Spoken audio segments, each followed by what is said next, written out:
الفرملية جات غتعطيني تاني الكينة نشربها. كيف العادة هزيت تاني ديك الكينة درتها في فمي، درت راسي دوزتها بالماء تا مشات الفرملية، وانا ناخدها خبيتها في الجيب ومشيت للطواليط وخبيتها مع الكينات الاخرين في واحد الفتحة في الحيط ديال الطواليط. تندير هاد الشي باش السيمانه الجايه نكون جمعت 10 ديال الكينات ونشربهم دقه واحده باش نقتل راسي. الفرمليه كتعطيني 2 كينات في السيمانه. انا كنت واجد دابا في واحد المصحه العقليه. الام ديالي توفات بسبب الفعايل اللي درت، والاب ديالي ما عرفتو واش باقي في الحياه ولا حتى هو توفى. في هاد المصحه كل واحد السبب اللي خلاه يجي ليها. اغلبيتهم تيخرجوا منها برا وتيقدروا يعيشوا ويكملوا حياتهم عادي، قليل اللي تيموت موته طبيعيه. ولكن انا من نهار لنهار تنحس باللي كيتزاد عليا الحال وتتزاد الرغبه ديالي في الموت. بديت في الاول تناخذ الدواء، ولكن تنحس به تياكل ليا في صحتي. شعري بدا كيطيح بزاف وما قضى ليا والو. ما قدرتش ننسى حتى حاجه من داكشي اللي داز عليا، وغنعاود لكم قصتي بالتفصيل. سميتي مينا، والقصه ديالي تتبدا من نهار تزوجات امي بوبا. تزوجوا عادي، الوضعيه الاجتماعيه متوسطه، وولدوا الابن ديالهم الاول. هنا بدات امي تتعاني من مشكل ديال الغدد. هذا الشيء اثر ليها بزاف على الهرمونات ديالها، وما بقى داك الدواء اللي كتاخذ ديال منع الحمل تينفعها بوالو. هذا الشيء سبب ليها في انها تحمل بيا، واخا ما كانوش اتفقوا على انهم يولدوا، حيت الولد باقي صغير بزاف وباقي ما كملش عام ونص. وبا فاش عرفها حملات تعصب بزاف وناض الصداع في الدار بواحد الشكل اللي مبالغ فيه بزاف، حيت با مبلي بزاف بالمخدرات، وهذا الشيء خلاه يكون عصبي فوق القياس. وشنو دار؟ هز الولد وخرج به وقال لامي خليك بوحدك مع داك الولد اللي في كرشك، انا ما قلتش لك حملي وما تشاورتيش معايا. امي تحطمت بزاف وبقى فيها الحال وما عرفت شنو غدير، حيت ما خداماش وما فهماش علاش حملت، مع العلم انها تاخذ الدواء. مشات قلبات الدار باش تشوف واش غتلقى الفلوس اللي غدوز بهم عند الطبيب. لقات باللي كانت مخبيه شويه، ولكن ما غاديش يقدوها. مشات تتقلب على الخدمه وتجمع منها شي فلوس باش غتبقى تمشي عند الطبيب وباش تعيش. ولقات واحد الصناك غتخدم فيه في الميناج وتغسل الماعن وتجفف الارض، والاكل والشرب على حساب الصناك. يعني غتبقى تجي عندهم تفطر في الصناك وتغدى فيه وتعشى فيه. قالت الحمد لله، يعني هاد الشي دابا اللي تيخلصوني غنبقى نجمعو باش ندوز به عند الطبيب. وجمعات واحد شويه ومشات عند الطبيب. الطبيب سولها على المشكل اللي عندها وعاودت ليه كل شيء. قال لها شنو هو الدواء اللي كتاخديه؟ عطاتو سميتو ومن بعد دوز ليها، قال لها عندك مشكل في الغده الدرقيه وهي اللي خربقات لك الوظيفه ديال الهرمونات. وقال لها ما يمكنش ليا دابا نعطيك الدواء حيت غيأثر لك على الجنين اللي في كرشك، والحل اللي عندك هو ندير لك العمليه باش نحيد لك الغده اللي عندك فيها المشكل. تخلعات حيت غادي خصها تجمع فلوس كتر باش دير بهم العمليه. امي مسكينه تتعيا بزاف بسبب داك المرض اللي فيها، يعني راه صبرات وتحملت المعاناه باش ما نموتش ليها في كرشها. قالت مع راسها مكتب ليا هادشي والحمد لله. ولكن ولات مسكينه ضعيفه بزاف، واخا تاكل مزيان ولكن الخطوره ديال داك المرض غالبه عليها بزاف. لذلك قالت للطبيب واش ممكن ندير عمليه في اقرب وقت ونبقى نعطيك الفلوس ديالها كل شهر تنكملهم ليك. بطبيعه الحال الطبيب عارف المشكل اللي عندها ووافق. امي مورا سيمانه مشات بدلات الدار ديال الكرا باش تبدا تنسى داكشي اللي دار ليها با. من بعد مشات دارت العمليه الجراحيه في ديك السيمانه مازال، وحاولت تجمع شويه من الفلوس باش تعطيهم كتسبيق. نعست واحد اليومين في الكلينيك وخرجت، وكان خاصها تاني تجمع الفلوس باش تشري الدوايات اللي كتب ليها الطبيب. جمعاتهم ومشات شرات الدوايات وبقات متبعاهم وفي نفس الوقت تخدم، واخا هادشي خطير بزاف على صحتها ولكن ما يمكنش ليها تجلس. لذلك استمرت وتقاتلات باش تجيب لقمة العيش وباش تقدر تكبرني في كرشها. دازت شهور وهي تخدم وتضرب تماره وتتجمع وتعطي للطبيب وتتخلي ليها من داك المال شي شويه. وصلت اللحظه اللي غتولد فيها امي، مشات للسبيطار وولدتني. وشحال كانت فرحانه ملي شافتني تزادت بخير وما فيا حتى شي مشكل في صحتي. نسات كاع داكشي اللي داز عليها من العذاب. مورا الولاده ومورا ما استرحات شويه في السبيطار داتني للدار. امي بدلات النظام ديال الخدمه، ولا تخدم نص النهار ونص النهار تتجلس فيه باش تقابلني فيه مزيان. امي كانت كل مره فاش تخدم، مره في لوطيل، مره في الصالون، مره في السناك، مره تتشفى في العمارات، كل مره وفين باش تجيب لينا لقمه العيش وباش تقدر تكبرني وتدخلني المدرسه وباش تشري لي الحوايج والادوات المدرسيه. ومره كانت كتخرجني نلعب شويه في السيرك ديال الالعاب بحال كاع الوليدات الصغار، وما نحسش باللي عايشين في الفقر. مورا ما كبرت شويه وليت كنعاون امي، كنت كنجمع بين القرايه والخدمه. درنا واحد المحل صغير تنقدو فيه السندويتشات وتيشريوهم عندنا الناس بزاف في العشيه، وكنجمعوا فيه رزقنا الحمد لله. وبعض المرات كنرسم شي لوحات فنيه تنعرضها في السوق وتتعجب شي واحد وتيشريها من عندي، حيت انا الصراحه كنت كنعرف الرسم مزيان. وشحال مره الاستاذ ديالي في المدرسه تتعجبو شي رسمه ديالي تزين بها مدرسه ولا القسم، ولا بعض المرات كاع كيديها للدار. وصلت 21 عام دخلت الجامعة، درت الفن والديكور، تعرفت على بزاف ديال الطلبة في الجامعة. كانت الحياة ديال الجامعة زوينة بزاف، كان واحد التنافس وكتلقى الطلبة عندهم نفس المواهب ديالك وكتلقاهم عندهم بزاف ديال النقاط المشتركة بيناتنا. المهم تعرفت على بنات والدراري في التخصص ديال الفن والديكور وفي التخصص ديال التمثيل والمسرح، حيت كنتلاقاو في قاعة المطالعة اللي عامرة بزاف بالكتب. كنا في غالب الاوقات كنناقشوا شنو كاين في دوك الكتب وكنستافدوا منهم بزاف. وفاش تنبغيو نضحكوا نساو الارهاق والتعب ديال القرايه تنمشيو للريستو اللي كاين حدا الجامعه وتنجلسوا تما وتناخذوا شي حاجه اللي ناكلوها ونشربوها ونضحكوا. ومع الوقت ولا عندي اعجاب بواحد الولد فيهم، غزال وزوين وتيتيز وذكي وتيلبس غير لي مارك، كل نهار وماركه ديالو. ها نهار ديال نايك، ها نهار ديال برادا، ها نهار ديال اديداس. والروايح كل ريحه تيديرها تتشميها من الموزمبيق. تصعدت فيه وعجبني وعشش ليا في العظام. ما قدرش نعترف ليه بالاعجاب ديالي ليه، ولكن حسيت به بلي حتى هو تيحس من جهتي بنفس الاحساس، حيت بعض المرات تيجي تيسول فيا وتيسولني شنو كندير في الحياه اليوميه ديالي، واش تنخرج ومع من تنخرج وفين ساكنه. واحد النهار كنا خارجين انا وياه باش نبدلو شويه الجو ونساو الضغط ديال القرايه. عاودت ليه على الوضع المادي ديالو وقلت ليه بلي ما تنسافرش بزاف حيت تنخدم انا وامي وما عمرني شفت با. حسيت باللي بقيت فيه.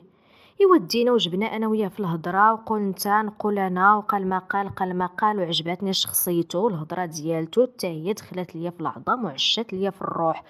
وخصوصا ملي بدا يشكرني بزاف وملي قال لي باللي بنات بحالك قلال بزاف وباللي انت قويه حتى تقراي وهزه امك وهزه مسؤوليه ديال الدار وناجحه في الحياه. واعترف ليا بالاعجاب ديالو ليا وقال لي الا خصتك شي حاجه انت ولا ماماك ما تحشميش، انا معاك وغنعاونك في كل شيء. انا ملي قال لي هكاك زدت حليت وعجبني الحال وما عرفت كاع باش حسيت.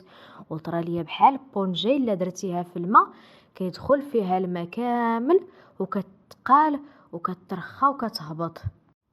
هو كيهضر وكيعبر وانا فمي كيبتسم غير بوحدو. فمي ترسمات فيه واحد الابتسامه عريضه بحال الا درتي واحد الصباع هنا وواحد الصباع هنا وجبتي فمك في الاتجاهين المعاكسين، ولا ديك الضحكه بغات تجمع ولا داك الفم بغى يتسد بالفرحه. بعد يومين لقى لامي واحد الخدمه زوينه ما فيهاش العذاب بزاف وتيخلصوك مزيان. الحمد لله امي تتخدم غير نص النهار وتشد صالير مزيان، تيعطوها نهار ديال الراحه في السيمانه. قالت لي امي صافي بنيتي انت دابا غير قبلي قرايتك، انا قاده على هاد الخدمه بوحدي. بكثرت الفرحه بكيت وتنحمد الله وشكرته حيت فرج علينا الله. مشيت شكرت بزاف داك الولد، قال لي فين ما تخصك شي حاجه مرحبا على الراس والعين. عائلته برجوازين وعزيز عليه يدير الخير. داير هو التخصص ديال التمثيل والمسرح في الجامعه، والحلم ديالو يمشي لاوروبا ولا امريكان يمثل فيهم. ايوا بقينا هكا تنهضروا مره في البيبليوم، مره في الريستو ديال لافاك، مره حدا لافاك، مره كنخرجوا كاع ونمشيو نتنزهوا في شي بلاصه. تا ولينا بحال شي كوبل ولا كلشي عارفيننا باللي مصاحبين بين قوسين. واحد النهار كان عيد ميلادي، دار ليا احسن مفاجاه وعجبتني بزاف، وكان عرض على صحابو منهم دراري وبنات، وكان داكشي رومانسي بزاف وزوين. جلسوا معنا كاملين تاكلينا الحلوى وشطحنا وكانت الموسيقى واعره والاضواء. ما عرفت كيفاش نوصف لكم داكشي ولكن شي حاجه اللي طوب. سالت الحفله وصحابو مشاو وبقينا غير انا وياه. بقات عينيه تتشوف في عينيا بزاف وعينيا تيشوفوا في عينيه. شويه قال لي نسيت ما عطيتكش الكادو وتيضحك.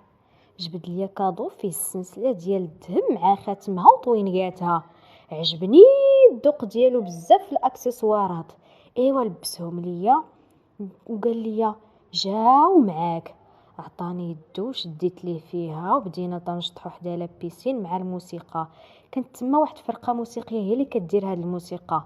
المهم حنا غاديين تنديرو داك الشطيح الخفيف العصري بحال داك الشطيح اللي كنشوفو في الافلام الاجنبيه. تنشوف فيه وتيشوف فيا وهو يقول لي واش عارفه بلي انت اللي عندي في هاد الحياه. قلت ليه بلا ما نحس وبلا ما نشعر كنبغيك.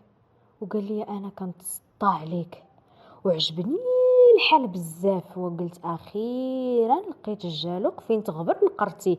اما حتى الذهب بزاف عليه هادشي اللي درت وما عمرها تنسات عليا ديك الليله.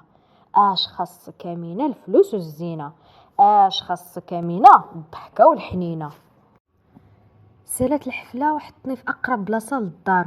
دخلت للدار ودخلت لبيتي خبيت داك الكادو باش ما تشوفوش امي. وقصت تنفكر في داك الولد سميتو عماد. بقيت تنفكر في عماد. شويه دخلت عندي امي قالت لي يا بنتي ياك ما جاتك القرايه صعيبه في لافاك. قلت لها لا امي كنراجعوا مجموعين وكنتعاونوا مع بعضياتنا اللي عنده شي معلومات يشاركها مع الاخرين وكيسهال علينا كلشي الحمد لله. قلت لي ايوا مزيانه بنيتي الله يوفقك راه درت العشاء يلاه يتعشاي. قلت لها واخا امي راني جايه. تعشينا انا وياها مشيت نعست بلاصتي ولقيت عماد صيفط ليا كيف وصلتي وكيف لقيتي امك. ومن بعد قال لي تصبحي على خير. ايوا تطورات العلاقه ديالنا ولا بغاني للزواج وتيوعدني انه غيجي يخطبني ونتزوجوا مورا ما نشدوا الدبلوم ديالنا. ولينا تنخرجوا تنضروا في بلايص زوينين تنديروا الرحلات الاماكن زوينين في المغرب. في الحقيقه عجبني الحال بزاف حيت الحوايج اللي كنت تنقول عليهم مستحيل انني نديرهم في هذا العمر اللي انا فيه دابا وليت تنشوف راسي تنحققهم. سافرت لبزاف ديال اماكن زوينين. كنا تنمشيو جروبات مع الدراري والبنات اللي معنا في لافاك وبعض المرات تنمشيو غير بزوجنا تنمشيو في الصباح بكري وتنرجعوا بالليل وتنجي نبات في الدار عند امي. واحد النهار سافرنا فيه غير انا وعماد بالطوموبيل ديالو. مشينا لواحد المدينه قريبه لمدينتنا ودوزنا فيها نهار زوين. بقينا تندورو تقرب المغرب ومشينا لبلاصه فين حطينا الطوموبيل باش نرجعوا لمدينتنا ونرجعوا لديورنا. ايوا هي هذيك عماد بغى يدير امارش والطوموبيل ما بغاتش تخدم ليه تتخدم وتتسكت. هنا نزل باش يقلب على شي ميكانيكي. عيا ما يقلب ما لقى حتى شي ميكانيكي في ديك البلاصه ولا شي واحد تعرف شويه الميكانيك. وصافي بقينا تنفكروا شنو غنديروا. هو يقول لي يلا نمشيو نباتوا في لوطيل. قلت ليه واخا اللهم لوطيل ولا الزنقه. مشينا واحد لوطيل ديال الناس ديال الهاي والاليبا. شدينا الشومبر لينا بزوج. ما سولوناش كتجيو بعضياتكم ما سولونا واش عندكم عقد الزواج. شدوا من عندنا لي كارت والفلوس وعطاونا السوارت. صافي هادشي اللي داروا معانا. باين عليهم موالفين هادشي. انا بقى قلبي كيضرب كي الدربوكه في الحفلات. ما عمرني بت مع جنس اخر في بيت واحد. حرام الله كيف غدوز عندي هاد الليله. صافي هو غادي سابقني وهز معاه السوارت البيت في يديه وانا تبعه كي الكلبه كتشم في الاثار ديالو. صافي هي هذيك وصلنا البيت حلو بالساروت ودخل وقال لي تفضلي دخلي يا مراتي العزيزه. انا هي سمعت ديك مراتي دارت بيا الدنيا واستسنت الامر الواقع. و صافي الشباب واش ما ناقصينكمش المشاكل؟ اش كتسناو نعاود لكم مازال؟ صافي راه باينه اش وقع في داك البيت. في الصباح فطرنا خرجنا قلبنا على الميكانيك صاوب لينا الطوموبيل خدمات مزيان وتحركنا ديريكت للدار. وصل النهار اللي غنتخرجوا فيه كانت فينا الخلعه بزاف وفي نفس الوقت فرحانين. انا فرحانه بزاف حيت غنتخرج وغيجي عماد لدارنا ويخطبني. المهم عرضنا لو بروجي ديالنا وكلشي نجح وكلشي تخرج. درنا تصاور وكلشي فرحان. امي حتى هي فرحانه ليا بزاف. رجعت للدار لقيتها حتى هي يلاه دخلت من الخدمه، عنقاتني وعنقتها بزاف. وجنا الحفله انا وياها ولبستها اللبسه ديال التخرج اللي كنت لابسه في لافاك، ودرت ليها التصاور بديك اللبسه وتصورت معاها. المهم كان احسن نهار ليا فاش جلست انا وامي تناكلوا ديك الحلوه ديال التخرج. من بعد اعترفت ليها باللي كاين واحد الولد معايا في لافاك وبلي ناوي معايا المعقول وراه ناوي يجي يخطبني. فرحات ليا بزاف، قالت لي مرحبا به، نهار كبير هذا اللي غنشوف فيه راجل بنتي. هضرت مع عماد في هذا الشيء هذا وقال لي والحمد لله ملي امك بعدا بغات اخيرا غنتجمعوا انا وياك ونمشيو للمدينه فين نخدموا انا وياك وتكوني ديما بجنبي. اتفقنا انا وياه على النهار وخبرت به امي ووافقات. ايوا بقينا كنوجدوا نهار التعارف ونهار الخطبه وما قدتنيش الفرحه. امي حتى هي كتشوفني تتقول الحمد لله ملي يسرتي لبنتي تخرجات وهي دابا غتكمل حياتها مع ولد الناس ويخدموا بزوج وما يخصهم حتى الخير، اللهم لك الحمد ولك الشكر. وصل النهار اللي اتفقنا عليه، عماد جايب الكوستيوم والورد والشوكولات، ما تصوروش شحال تيبان زوين وبوغوس، تشوفيه تخطفيه. واخا نعيا ما نوصف لكم ما تخيلوش الزين اللي عطاه الله. جا دق الباب، حليت ليه الباب، حتى هو تصدم من الجمال ديالي وعجبته بزاف. عجبو القفطان اللي لبست والماكياج اللي درت والشده ديال الشعر، المهم عجبته بزاف. طلبت منه يدخل الدار. ايوا دخل الدار وهز معاه الورد والشوكولات ودخلت للصالون وجلست حداه. هي هذيك جات امي جابت معاها التمر والحليب والحلوى في يديها وتتزغرت، ولكن هي دخلت للصالون تصدمات. انا كيسحاب لي واش تصدمت من الزين ديالو، ولكن اللي جاني غريب هو ان عماد حتى هو هي شافها تصدم وتخلع. ما عمري شفتو في حياتي تخلع بديك الدرجه. امي طاحت بالصدمه وطاحوا ليها الماعن، تهرسوا الكيسان اللي فيهم الحليب وتهرسوا كاع الماعن كاملين، التمر والحلوى كلهم شتين في الارض. نط نجري عندها تنوضها، مالك ماما ياك مسكت ليك القلب؟ انا ما فهمت والو وتنشوف في عماد وشفتو حتى هو تجمد بلاصتو بكثره الخلعه. قلت لي عافاك عيط لامبيلونس يجي يهز امي. بقيت تندير لامي الاسعافات الاوليه والو ما بغاتش تفيق. شويه بان لي عماد حتى هو سخف، نط بالزربه عيطت على لامبيلونس. واحد شويه جاو للدار داوهم بزوج، وجاو الوالدين ديال عماد حتى هما وتيسولوني واش كليتو شي حاجه في الدار. قلت لهم راه باقي ما كلينا والو، راني بحالكم ما فهمت والو من هذا الشيء اللي واقع. بقيت جالسه في المستعجله تنبكي ربي اللي عالم بيا. كنتسنى غير من الطبيب يقول لي كيف بقات امي. اخيرا خرج هذا الطبيب، جا عنده قال لي البركه في راسك امك راه توفات. شدتني البكيه وشدتني الصدمه، طحت على الحيط. اش هاد الكتاب اللي كتبتي عليا سيدي ربي؟ هاد النهار اللي كنت نتخيل راسي فيه غنكمل فيه الفرحه ديالي مع عماد، صباح النهار اللي غتموت فيه امي. بعد ما فرحات بالتخرج ديالو واحتفلنا انا وياها، وبقيت تنتفكر كاع الايامات الزوينين اللي دوزناهم انا وياها، وشحال وقفات معايا حتى كبرت وتعلمت بزاف ديال الحوايج في يديها وكلاتني ورباتني وكساتني. هادشي كامل وتديروه هي مريضه وتاخذ الدوايات ديالها. كنتفكر هادشي كامل ووجهي كله فازق بالدموع. شويه خرج الطبيب ديال عماد ومشى والديه عنده، قال لهم شي هضره واحد شويه وانا نشوفهم دخلوا للشومبر اللي فيها عماد. وفهمت باللي قال لهم الطبيب على سلامتكم راه فاق. بقاو عنده شي نص ساعه عاد خرجوا. ملي خرجوا شفتهم جايين لعندي، بقيت غير تنشوف ومصدومه وراسي ضارني. شنو باغيين يقولوا لي هادو؟ شنو قال لهم عماد؟ وجههم فيه نظره ديال البؤس مخلطه بالصدمه، وقلبي تيضرب بالجهد. ملي وصلوا عندي قالوا لي بنتي حنا فهمنا شنو وقع لك. نقزت وقلت لهم شنو كاين فهموني شنو واقع شنو قال لكم عماد وتنبكي. قالوا لي حنا دابا يلا خرجنا من عند عماد وتصنتنا لهضرته، والمشكل اللي كاين والسبب ديال هذا الشيء هو ان عماد خوك من نفس الاب ونفس الام. شداتني الصدمه في قلبي وما فهمت والو، بقيت غير كنشوفهم متيقاش وبديت كنغوت. وما يمكنش، وما عمرها قالت لي بلي عندي شي خويا كبر مني، وفاش تزادت ما لقيتش شي خويا في الدار، تزادت لقيت غير راسي بوحدي اللي عندها في الدار.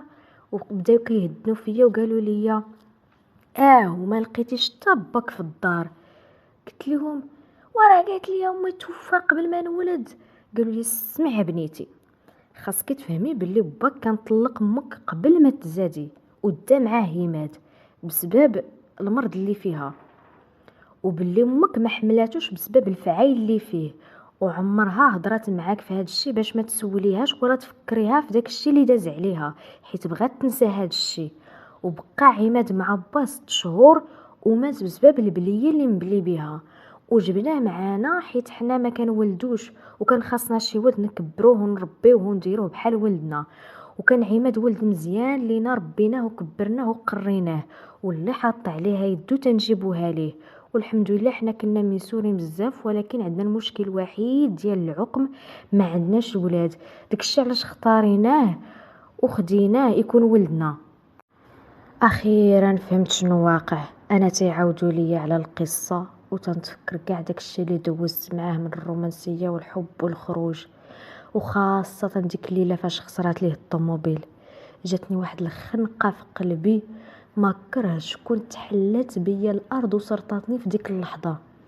بقاو عليا والديه اللي رباوه ما يبقاش فيك الحال، وتيصبروا فيا وتيهدنوا فيا وتيقولوا لي عادي، راه الخطا ديال الصدفه، دابا تنسى يعوضك الله. وهما ما عارفين حتى حاجه من داكشي اللي دوزنا. هزوني بطوموبيلتهم وداوني للدار، وهما يرجعوا للسبيطار باش يديو معاهم عماد.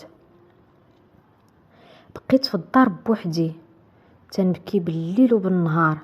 في مده يومين جاني اكتئاب، وسمعوني الجيران واحد الليله تنغوت بالجهد وتنضرب راسي مع الحيوط، وهزيت راسي بقيت نضربو مع الحيوط تنزف ليا.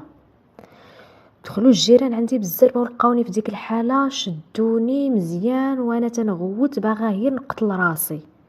لقيت راحتي فاش كنضرب راسي مع الحيط ومع الارض.